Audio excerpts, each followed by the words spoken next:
Hello, this is Valerie Moore from the Frederian Gazette.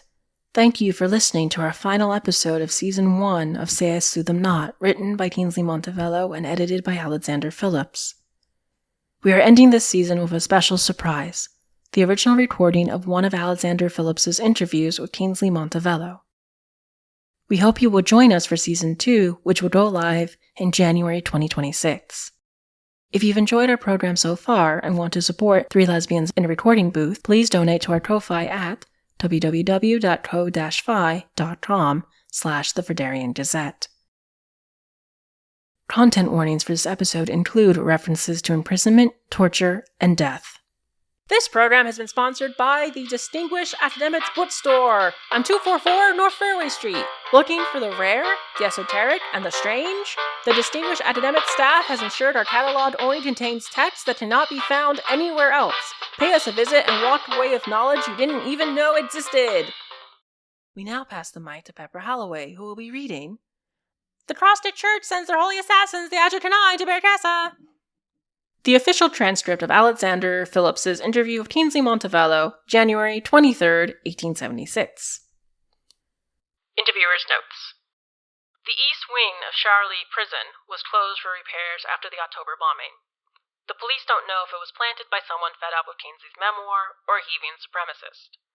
An aggressive prison guard checked me for weapons and dumped the entire contents of my bag on the table, nearly breaking my recorder in the process. No one was happy to see me, believing I was somehow to blame for the attack, instead of their favorite prisoner, who bribes the captain so much she's able to buy a new house for her growing family. I don't know who's sending Kingsley money. While signing the guest book, I noticed the signature of two people with distinctly Dardarian names. The Ajokanyi.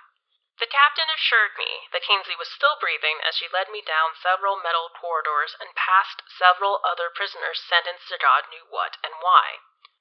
Down the spiral metal stairs we arrived at Kingsley's private cell. The captain wasn't even embarrassed at the gifts that filled the small space. An ornate blue and purple Itnik rug, a thick pink robe, and lamb fur-lined slippers protected Kingsley from the icy, damp drafts. He typed away at a new typewriter and had enough ink and paper to start his own stationery store. He requested a pot of tea as I set up my equipment. This is Alexander Phillips interviewing Kingsley Montivelo for the Frederian Gazette. It is 1400 on January 23rd, 1876 in Bearcaska, Heva. Never thought your prison cell would be more comfortable than my hotel room. Gifts from those who remember what I've sacrificed. The guards let you keep them? After ensuring there are no hidden vials or poison vials, would you begrudge me a modicum of comfort? I would treat you the same way you treated your own prisoners. From what I remember, we treated you well.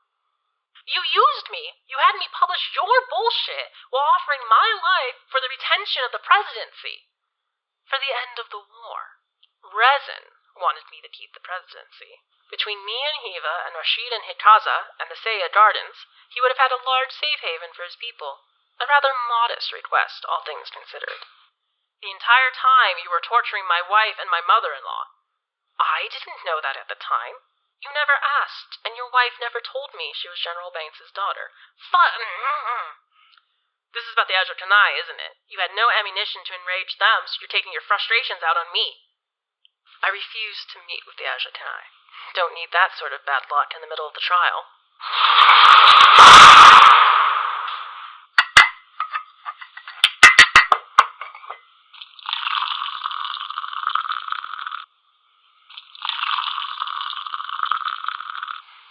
Thank you. I'm glad you're well. I heard your hotel was also bombed. How do you know what hotel I'm staying at? I must have overheard someone asking for your address while in court. Were you in the hotel when the bomb went off? No. It was a dud anyway. Oh, good. I would be devastated if anything happened to you. Why? I'm not your hostage this time. True, but you're the only one of my old acquaintances who willingly talks to me. I am disappointed, however, that you didn't bring Devin or Margaret with you. How? Are you having me followed? No, nothing like that. I listen to your show every evening. Of course, Devon would rather speak to a mass audience than face me directly in court. He has far better things to do than getting into a tit-for-tat with you in an international courtroom. He'll just call me a liar on an international radio program. You are a liar. I may have exaggerated some claims and changed the sequence of events for a smoother narrative flow, but I never lied. Just altered the truth until it fits your agenda. Doesn't everyone? Do you challenge any of Devon's statements, or are you just pissed off he called you out on your bullshit? The sad truth about Devon is that there are Ilkhatal who change the world, and Ilkhatal who merely survive it. What about those doomed to be cannon fodder, like your cousin? Siegfried sacrificed himself so we could be free. Same as Marcus and Carrie. Siegfried's the only one who didn't die from friendly fire. Ah, you've been speaking to Caroline, I see. How is she? She's trying to bury you, Mr. Montivelo. It's the last thing she does. She's been trying for over 30 years. All because of a misunderstanding. Murdering her sibling is more than a misunderstanding. Are there any other familiar voices I'll be hearing over the radio? Or in court? I don't think this trial will last much longer at the rate the prosecution is losing lawyers. Who else can I recruit? You killed everyone who would have provided useful information. Any reports of O'Sheen's death are greatly exaggerated. Oh yes, I forgot all about your ex-husband. You're as cruel as a Hevian, Alex. I prefer Mitz Phillips. I'm surprised you never had O'Sheen killed. I'm sure there are more than a few demons in Ilkhatal who would do it for you. My fury with him may not have abated over the decades, but I still love him. Really? Even though he's the reason you're in this predicament? The Hevian and the Crossnits want to hang me. O'Sheen only wanted to end the Second Shadow War. We all did in our own way. He's the only one who succeeded. Why didn't you shoot him when you realized he was handing you over to the Fredarian army? I imagine you could have between your office and the front line. I told you I love him. Like you love Dev. In a way. Devon was my brother, but we were always passing each other. Trains bound to separate tracks, heading in deceptively similar directions until that unexpected break in the line. One train makes it, the other violently derails. Neither stops for the other. I'm assuming Devon is the derailed train, even though you're the one in jail? I'm the one who liberated a nation, after starting a world war. Now you sound like the prosecution. Who do you think they will get to replace the lead prosecutor? Who could possibly be foolish enough to take up the case? It's not foolish to want to bring you to justice. It's foolish to risk one's life for it. You can't scare me with vague threats, Mr. Montivelo. Believe me, Mitz Phillips, the last thing I want is to drive you away. Talking with you is the one pleasure I'm allowed in this damp, miserable place. You didn't enjoy conversing with Sebastian in the neighboring cell? Well, Sebastian was never held here. He was allowed to stay in his own mansion under armed guard. Didn't you know? I was told he was down here. I've been wasting my time trying to interview him. Did you hear he agreed to testify against you? Yes, of course he did. Does that worry you? No, he won't share anything that isn't already common knowledge.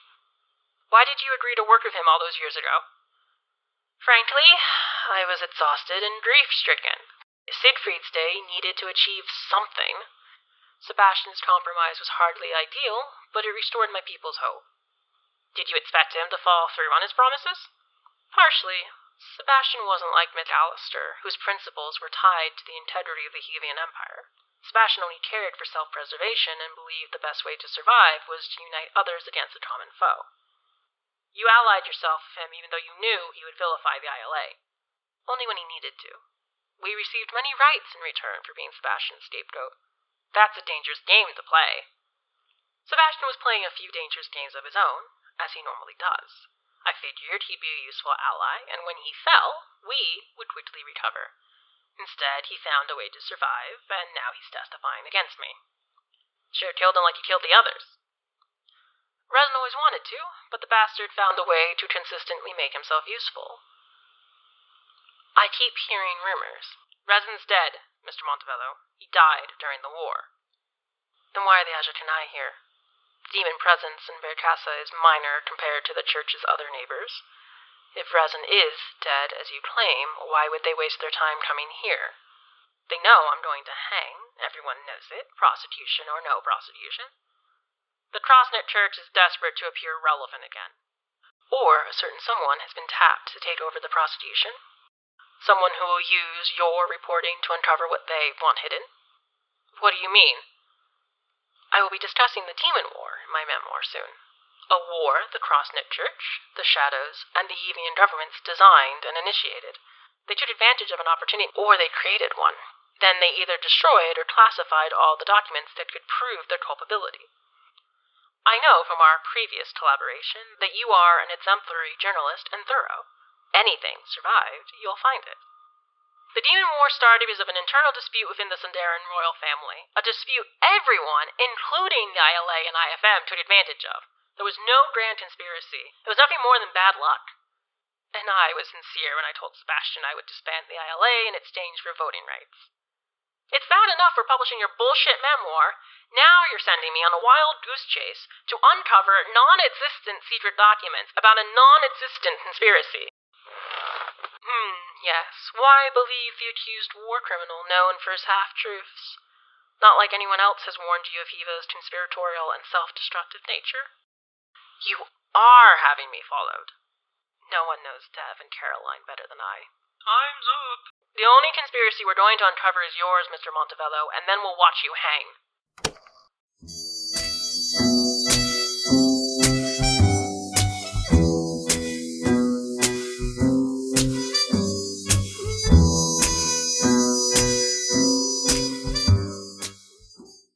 You've just heard the Crossnic Church sends their holy assassins, the Ajokanyi, to Bearcaska from Say I Slew Them Not by Kingsley Montivelo.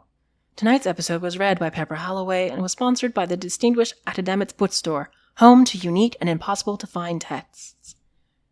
Be sure to follow us on Instagram and Blue Sky at Frederian Gazette, and go to our website, www.thefrederiangazette.com, for episode extras. This episode ends the first part of Kingsley's memoir. We will be taking a 2 to 3 month break to gather and format the next part. Join us back here on January 2026 for episode 2022. Mustafa Page, father of the term Crimes Against Peace and former prosecutor at the Fairway trials, arrives in Bearcaska to take lead in Kingsley's trial.